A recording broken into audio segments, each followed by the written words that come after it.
Take with Michelle Pettis and friends.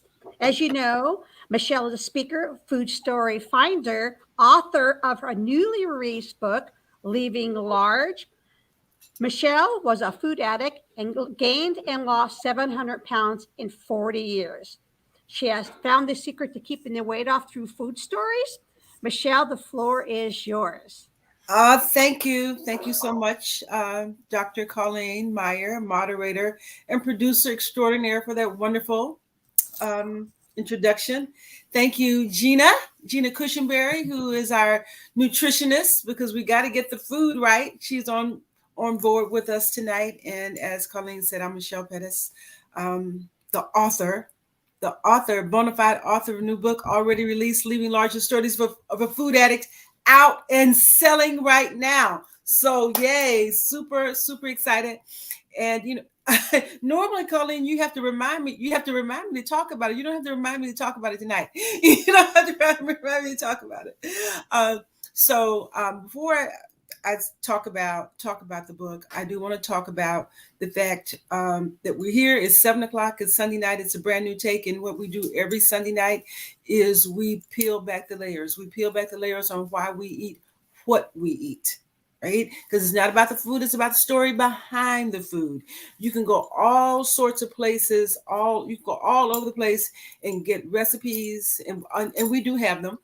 We do have them. So I'm not discounting recipes, but you can count calories, you can count carbs, you can count micros, you can count all of that. You can count crunches, you can do sit-ups, you can do all of that stuff. But until you get your mind right, until you start asking the hard questions and sitting with the answers and figuring stuff out and making the right connections around what to eat, but the right things to eat for nourishment and nutrition, you're just going to stay on a cycle. You're just going to stay on the hamster wheel. And we're about stopping the hamster wheel. That's what we're going to do.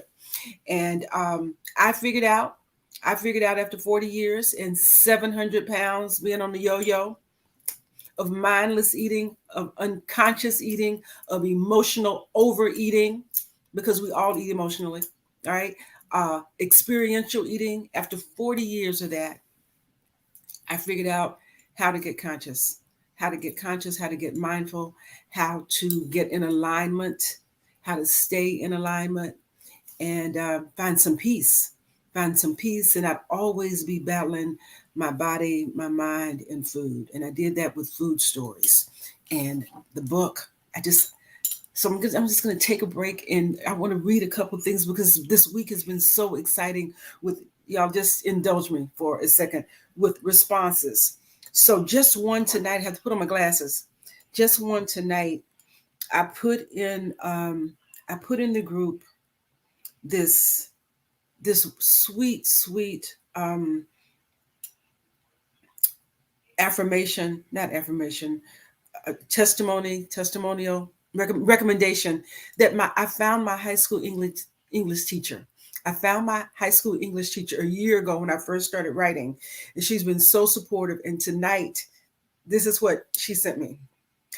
In her book, Leaving Large, Michelle Pettis tells stories that get to the heart of why she ate excessively. What she may not have realized when she wrote the book is that when we tell a story that gets to the heart of anything, it gets to the heart of everything. That's why I recommend her book. That's why I recommend her book. That's why I recommend her book. That's why I recommend her book. And I keep saying that because I lost my page. That's why I recommend her book for everyone. So I'm going to read that again because it was pretty deep, because she was like that. She was like that even when I was in high school. What she may not have realized when she wrote the book is that when we tell a story that gets to the heart of anything, it gets to the heart of everything. That's why I recommend her book for everyone. Please give yourself and those you love a gift by downloading a copy for only 99 cents on Amazon on Tuesday, November the 30th from 2 to 4. Was that wonderful? Just, I kept reading it over and over again. I'm like, I feel like I got an A. So So what I'm doing on day after tomorrow, on Tuesday the 30th, November 30th, from 2 to 4 p.m. Eastern Standard Time, I'm doing a 99-cent download of Leaving Large, The Stories of a Food Act. And I'm doing that 99-cent download for those 2 hours for two reasons. First of all, I want the book to get to the bestseller status. I mean, like shamelessly, yes, I wanted to get to bestseller. But more importantly, I want anybody who wants access to these stories, anybody that wants to read them, anybody that needs the information to be able to have it. And for 99 cents, that's practically free. So even if you don't have the money, somebody you know can download it for you, can get it for you for 99 cents. Then afterwards it goes back up. Or if you're not an ebook person and you still want to help contribute to the sales, you can still buy the book. Buy the book during that time period. Buy it on Amazon between 2 and 4, either the 99-cent download or for the full price of $19.99. It's shipped and you'll get it in a couple of days. So that's what we're all pushing for.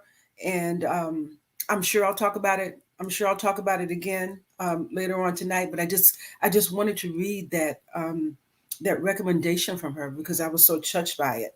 Now, the other thing that I want to read that I just saw that came in after that post from my teacher was from a member of the I Am Brand New Now Facebook group who joined.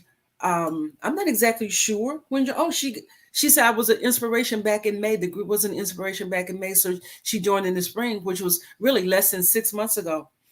Joan, shout out to Joan. Congrats. You were my inspiration back in May when I could not get incentive to lose weight. Oh, thank you, Dolores, for sending the messages out to your friend. Yes.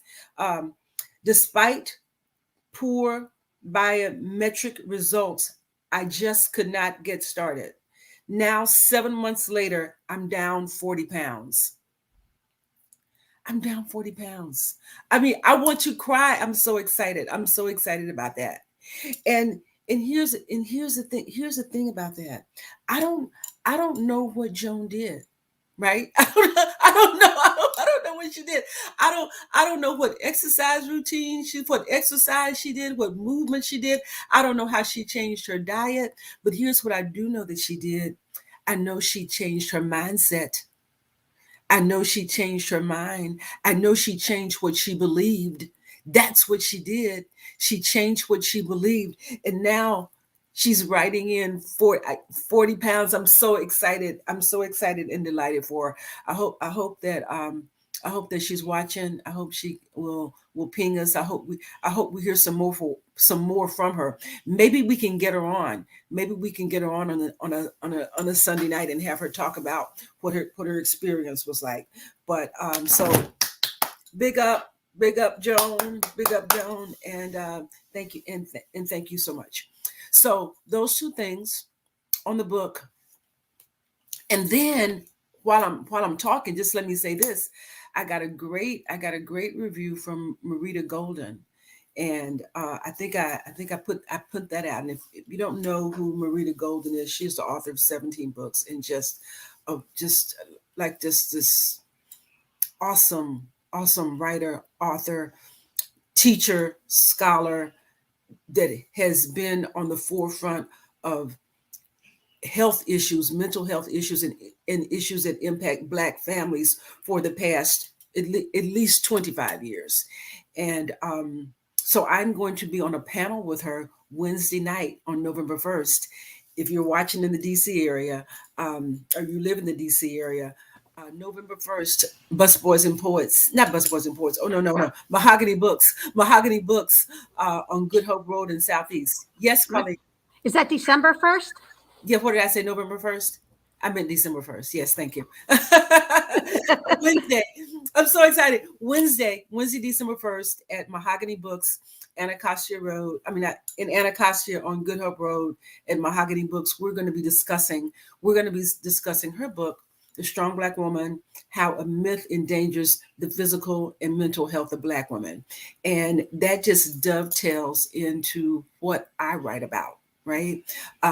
Because if we are if we are using food to deal with the stresses of trying to be that strong Black woman, because we're not, because we're trying to deal with the myth, then all the food does is endanger our health and put us in places where we're not able to serve ourselves or anybody else. So that's going to be a juicy conversation. That's going to be some good stuff. So if you can join us down at Mahogany Books, that would be a good thing. If you want to check out Marita's book, I know you can do that. You can do that as well. And quite frankly, you can check mine out at the same time. So enough of that shameless promotion. Enough of the shameless promotion. We're going to get into the heart of the matter. I know, and we're going to get Gina's recipe this week. Excited about that.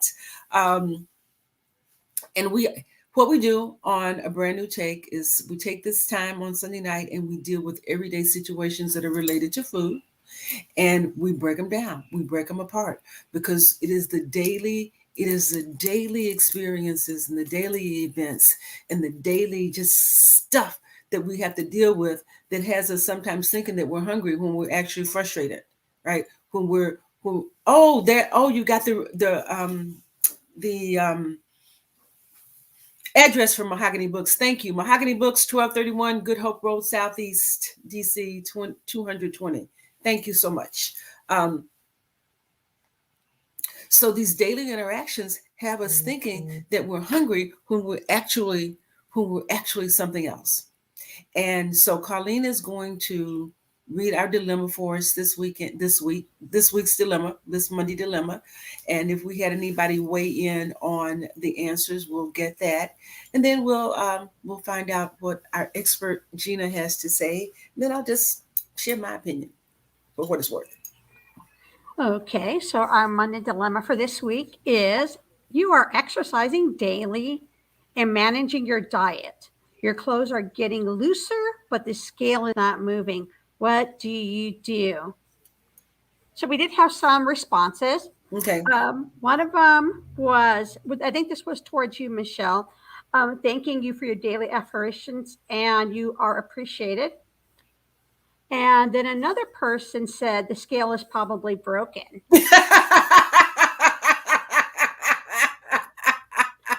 And then somebody else gave you whoop, whoop, whoop.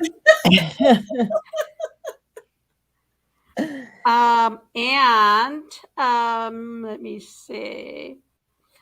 Oh, Lisa said that she is watching from YouTube as Dolores Scott. So where it says Dolores Scott, it is our wonderful friend, okay. Lisa. Oh, okay, all right. Oh, and Lisa, talking about Lisa, she responded to your Monday dilemma by saying, remain steadfast and continue on your journey, but switch things up a little. Try different foods, exercises, but never give up and never stop nor go backwards. So those are the words of wisdom from Lisa. Oh, I would say that those are very good words of wisdom. All right, so Gina, you want to weigh in on the question, my dear? Sure. I'm with Lisa. I mean, the first thought in my mind is keep going. And I always say that to anybody that I'm seeing for weight loss. You got to keep going because the results are actually there. The scale, you need to have, I would say, this is when we've talked about before, other ways to measure, right? Because sometimes the scale won't budge, but you're losing inches. You could be losing, body fat actually, and not even really know it because the scale is not necessarily measuring it unless you have one of those fancy biometric scales per se. But I mean, in the reality of it, I would say keep going, and then we probably do possibly maybe tweak something, but I would not just what I see people do is like, oh, it's not working, and they move on to totally something else. Just stay with it. That's where your mind starts to mess with you. So my best piece of advice would be keep going. Maybe you need to tweak one thing, just one thing, pick one thing to change and go from there. Oh, I think that's great advice. Tweak something, and and a lot of times, oh, hello, Angela. And Sister Angela's on, right? And my clothes are the first clue. That is really, I think that is is It's appropriate. another way to measure, Yeah, Yeah. another way to measure that your clothes are the first food. I want to talk about the scale for just a minute, because you hear so many things about whether or not to use a scale and how appropriate it is to use a scale. And I'm a scale user, right? I'm a scale user, but the scale's not the only thing I use. I use a tape measure, I use my clothes, and I use a mirror. All three. We have to. I think probably like the biggest thing is that the scale keeps us in accountability, Mhm. right? The scale keeps us in accountability, and and sure, muscle is smaller, takes up less space, and is denser and heavier than fat. And as you could lose fat and it not even register on the scale that much, and then get smaller. But here's why the scale is important. The scale I think is important because it's an indicator, it's a barometer, and it's easy to, even with your clothes, right, to, oh yeah, I can still button it, but it's that button is tight, but you're kind of saying to yourself, I can still button it, I can still wear it. It didn't look quite the same, but I can still wear it. But what happens, this is what I said, this is what happened to me, is that when we are sensitive to eating in situations that are high stress or high emotion, we might not always realize it. Is that there, we might not notice the change. We might not notice that something is going on. But if you're going around and you're clipping it at about the same weight, 3, 4, 5 pounds over time, and then you see something different that you might not have noticed, your scale or your body can be the first indicator that something is changing in the atmosphere in terms of how you're reacting, right? Because if you're not weighing, I weigh every day, well, every other day. Not, I don't go like a week. I'm looking, right? Because something could happen, and if you're going like a month or a longer period of time, and you're like, well, what happened? Why is this happening? But if you're always monitoring and always checking, the scale keeps you in touch, keep makes you mindful. It forces you to be mindful of things that are going on that may be impacting your weight that you're not conscious of. And so, you can look and say, oh my God, that's not what, is it something wrong with the scale? Is the scale broken? Are my clothes really feeling a little tighter? Do I notice some differences? It keeps you from being oblivious, because I know many times over the past 40 years, because I wasn't looking in the mirror, because I wasn't weighing, because I was just going from a one size pair of black pants to the next size up, just move it up, not paying attention. And you one day you are forced to look at yourself, and you don't recognize yourself. You're like, wait a minute, what happened? When did that happen? Right? And that, when did it happen, was 3 pounds, 4 pounds, 5 pounds, 6 pounds, over time, because you didn't nip it in the bud. And I remember when I was in another part of my journey, and I would be around friends that were my skinny friends, is what I call them, and they were always talking about, oh my God, I gained 3 pounds, or I gained 5 pounds. And I would get annoyed. I would really get mad. Like, what are you doing talking about 3 or 5 pounds? And what I realize now that I didn't realize then is they knew something then that I didn't know. And that is easier to get in front of 3 pounds or 5 pounds than it is to get in front of 30 or 50. And that if there's something emotional that's going on in your space that's causing something to shift, and it's just a little bit, well, you can wrap your head, you can wrap your arms, you can get a handle on a 3 or 5 pound problem, because it's at the beginning stages.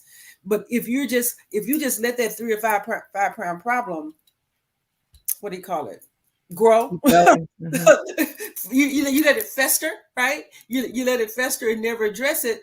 Then 50 pounds from now, 30 pounds from now, you got the issue, and you've got the issue that you haven't dealt with, plus you've got your body that you haven't dealt with. So That's why I think that the scale is really an important. It's a tool. It's a tool for us is to manage. But I also want to talk about, and we've talked about this before off air, is to talk about, some of the non-scale victories that make us happy, right? And we all have them. Like I was just flying today, and man, to be able to sit in the airline seat and buckle and pull the strap, and not worry about an extender. That was a good thing. That was a good thing. But we all have to have some non-scale victories that keep us on track, that make us happy. And excuse me, and if anybody's watching, if you want to put some non-scale victories in the chat for us to talk about, or some non-scale victories that you've experienced that you want to share. I think there was somebody in the group. I think there was one about crossing your legs. Remember? Yes, It was a yes. big one for a lot of people. It was for me. I remember when I was in my own weight loss journey. So yes, yeah. Yeah. And somebody put in there when your thighs don't rub together, right? Right. And or that shirt that was tight and the buttons were, and then now it's now you can close it. Things like, but those are still victories. yeah, Mhm. that's real. That is real. So Lisa has another comment. Oftentimes your body is simply shifting its contour. Calm down and let it adjust. Remember, we didn't gain weight overnight, and we're not going to lose it overnight. I think that is some sage advice. And what I will also say, Lisa, Dolores, and to anybody else who's watching, is that I don't have any sort of medical proof or any sort of anything about this. This is just what I think. I think that if you have some fat, just like that first fat that's been with you a long time, right? And you're getting down to the end of your journey, and it's the first 10 pounds or the first 5 pounds that you put on. They're the first 5 or 10 pounds that have been with you the longest. They're the one, they're the 5 or 10 pounds that are holding on the tightest. They're the one, they're the 5 or 10 pounds that are saying, oh, what does she think she's doing? Right? I've been here. I like it here. I like it here. I don't want to go anywhere. And so I think that those pounds fight harder. They fight harder to stay in place. I totally agree with that. I always tell people the last 10 are the hardest, because I feel like, for me, I don't have any medical proof on this one either, but I feel like that's when your body is like, oh, really? You think you want, just like you said, oh, really? You think you're going to lose this 10 pounds? Like, how badly do you want it? Right. And that's when you really do have to kind of reach a little extra to get it. And I think that's really like that last little piece there. And I think what I've seen, when you do put that work in and you fight for it, those are the people that end up maintaining it and keeping it off. Yeah. For life. Yeah. When you really, because you really kind of get it there. You know what I mean? I think it's that last turning point. Yeah, the turning point. Those last 10 pounds that when you dig in. Okay, so here's a non-scale victory: the ability to walk upstairs without getting winded. Yeah, and my ability to do more when working out. Yeah, that's a good one. That's a, and you know what I found that happens with that is that doesn't just like automatically happen. It's just over time you get stronger and stronger and stronger, and then one day you're surprised at yourself. It just shows up. It just shows up in your life as a happy surprise. I think sleeping better is another one. I've had people, no more snoring. Oh yes, end with weight loss for some people. That's one, or the sleep apnea, getting rid of that machine, never having to use that again. Yes, and certainly getting clearing out some medicines out of the medicine cabinets. Yeah. But so y'all, you know what? I had a non-scale victory that showed up that I didn't even know it was going to be a, sometimes things show up and you don't even know they're going to be a non-scale victory. All right. One thing is like these rings, sliding off. But that just happened. but I had to get new underwear. I had to, Mm. I had to get new underwear. I was at the dentist. I was like, this is like maybe like 2 years ago. I was at the dentist and I was wearing my old underwear and it just slipped down. It just I was like there at the counter. I was sitting there at the counter. It just, I just like I just That's a big non-scale. I just bent down, pulled it back up like nothing happened.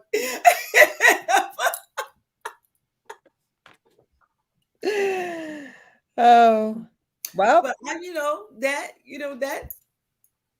that happened. It's just like it was a that's not real. That's real stuff. that's real. Yeah. That's real. Having to, I mean, but how much fun it was to go out and get some new stuff. To get to the non-scale victory, and though it is like those are some things that help us visualize the journey. Like a big one for me was being able to wear the towel. Mm. Being able to wear the towel around you. Yeah, Mhm. that was a big one. Or the for so many years I would go to the hotel. Sometimes the hotels they give you the robes. Like the robe would never close. The robe wouldn't close. It just wouldn't. It was just. And I'm like, this is like a standard. I can't even wear the hotel robe. But now I can wear the hotel robe. So I feel like I've done something. But you never know how. Just I think some things that people take for granted Mhm. that they do all the time. That when your body is fighting you, right? When you're in this battle, that you can't enjoy just like the simple pleasure of sitting down and crossing your legs and doing it easily, Yeah. right? Yeah. Doing it easily, or getting up from a chair, Exactly. Less pain on the knees, on the joints, all that stuff. all that, Yeah. all of that. Oh, so we've got a comment here. I watched the video on passing up on the fat foods during the holidays. Thought back to that video and passed up on the pie and whipped cream. I hate salads and things Nice. to fill me up. That's a I huge love that. victory. I Yeah. love that. I love that. Oh, you know what? In speaking, I'm so glad you brought that story up. Let me tell you what happened to me at Thanksgiving, Hmm. and this was like a huge eye opener for me. Um, I went to some friend's house for Thanksgiving, and there was food and people and everything was going on, and and and I don't know if you experienced this before, but depending on how big the place is, how much food there is, and how many people there are, they're like different seatings. You kind of like eating waves. And so food was just kind of flowing, and I was hungry early, so I ate early, and another group of people came in, and then another set of food came out, and people were really grabbing their plates. Michelle, are you going to get your plate? Are you going to get some? This is good, really good. And I'd already eaten, and I was full, and I was like, oh, I've already eaten. I think I'll just go in here in the den. And I went in the den really not because I was tempted because I wasn't going to eat, but because I wanted to make room for the other people there at the table. And when I went in the den, um, there was a little girl in there. She's 5 years old. She was the only kid there. She was 5 years old. And I had talked to her at the table. And while we were at the table, she said to me, well, maybe you can be my friend. And if you have never had a little 5-year-old say to you, maybe we can be friends, Mhm. it is just something that just melts your heart, right? And I'm like, yeah, sure, we can be friends. So I go into the den and I happen to have my purse and a book and a binder. And we sit in the den and we color. We color and draw while other people are in the dining room eating. And it was the highlight of Thanksgiving for me, spending these moments with this little 5-year-old and having this conversation with her about life in the world. And I thought to myself, in the old days, I would have missed this interaction. I would have missed this conversation. And I sat and I wondered how much else have I missed Mm.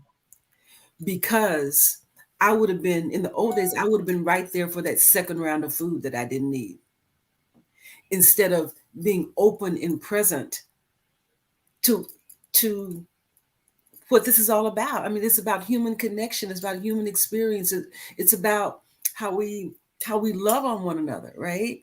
It's about family, it's all of that. It's like warmth and I would have missed it.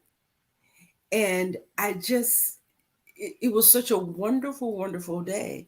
And it was a wonderful, wonderful day because of Trinity. That's what my new little best friend's name is, Trinity, because of the time that Trinity and I had in there on the sofa talking and coloring, and it would have never happened. It wouldn't have happened at all. I would have missed it because the food would have been taking its place. And that was just such a big lesson for me. And what I'm finding, like being on the other side of this, is like daily I'm picking up, oh, now that the food's out of the way, here's how I'm experiencing life in a different manner. And that is the joy. That is the joy that I hope others can find. That's the joy that I hope others can find when they read the book, Leaving Larger Stories of the Food Addicts. That's the joy that I hope that people can find, even if they don't read the book. Even if they just sit with us on Sunday nights and start rethinking about and getting some mindless around what they eat, what you eat, why you eat it. If you just get that, if you just get some of Gina's recipes to keep you on track, which she's about to tell you about, if you just get that, then it's all good. So I just segued into your recipe, Gina. Let's do it. We're running a little long, but that's okay. It's the holidays. We can and we're gonna run into this week. We're gonna be posting some leftover ideas, some things that you can use, with all those wonderful leftovers that we all, I'm sure, have in our fridge. So I'm gonna be providing a recipe for that, and so I think that's just the easiest way to get rid of it all. Or inviting people over, right? Yeah. Yeah, because the question is, do you gain weight at the dinner table, or do you gain weight with all the leftovers? Right. And So how Gina's can we gonna turn teach them us. into a healthy Healthy. thing? So we can turn this into a healthy soup, and we can also turn this into like a healthy salad and stuff like that. Yeah. Yes. So, Colleen, I want to address what you said about, do we gain weight at the dinner table or do we gain weight with the leftovers? I did some research on this last year, and what I found in the research is that people really don't gain a lot of weight during the holiday season, from Thanksgiving to Christmas. It may be a couple pounds, but if you take those couple pounds and you multiply those couple pounds over 10 or 15 years, then you're dealing with a number, because what happens is people gain the 2 or 3 pounds, or the 3 or 4 or 5 pounds or whatever, and they don't lose it. Right. That's what the issue is. So it's not a lot. I mean, you could gain it during the holidays, and then if you were vigilant, you could knock it off in January if you paid attention. But most people don't, and it just keeps piling on. 3 pounds a year at just at Thanksgiving. I mean, just during the holidays. If you did 3 pounds a year for 10 years, you're 30 in year 10. You got 30 extra pounds. And then also, to piggyback on that, I think that's how you do gain the weight. Most people don't gain the weight from that Thanksgiving meal. They gain it from eating the leftovers 3, 4, 5 days into it. So that's why we got to turn them into something healthy. So Dolores has a question. Gina, any suggestion for those that may have eaten a little too much on Thanksgiving, maybe a detox of some sort, asking for a friend? Okay. Well, yeah, I do actually have like a little 3-day detox I sometimes recommend for people. It could be whether you're doing it with smoothies or with soups. So maybe I'll throw in one of my green smoothie detox recipes this week. So you could use that. I mean, I would recommend you can use it. It's actually filled enough with enough ingredients from each food group that you could use it as a meal replacement. So perhaps taking out the dinner or the breakfast and replacing it. I don't usually recommend lunch. I feel like that's when you should get your calories in. Have a big salad, but definitely to detox. Yep, cut the carbs, and throwing in that smoothie once a day can help as well. Okay. All Yeah. right. Good question. Thank you, Dolores, for that question. That's our Anybody? Lisa. That's our Lisa. Yeah, I was trying to give a shout out to Dolores too. So that the detox is something to keep in mind as we continue in this holiday season, because this is just the first week. Oh, and I should say, I'm so sorry. I do actually have a program too. I forgot when you said detox.